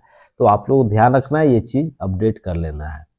नेक्स्ट एक नीचे न्यूज है, उसके बाद हम आज का न्यूज समाप्त करेंगे। एक कैंसर के बारे में शोध आया, उसे आप लोग देख लीजिए। मेंटल सेल लिम्फोमा को मिलेगा नया इलाज, किसके संदर्भ में कुछ बातें हैं। तो क्या है मेंटल सेल लिम्फोमा? एक प्रकार का ब्लड कैंसर है। आप लोग से प्रश्न ये पूछ सकता है, ब्लड कैंसर। वेन कार्लेन मेडिसिन के शोधकर्ताओं ने इसकी सफलता हासिल की, जिसमें मेंटल सेल लिम्फोमा, जिसे MCL बोला जाता है, MCL एक विशिष्ट प्रकार के प्रोटीन बहुत हद तक निर्भर होता है, जिसे जीन को अभिव्यक्त या संयोजित किया जा सकता है। तो ये क्या होता है मेंटल सेल लिम्फोमा, इसे याद रखिएगा आप लोग। पहले तो एक प्रकार का यह कैंसर है।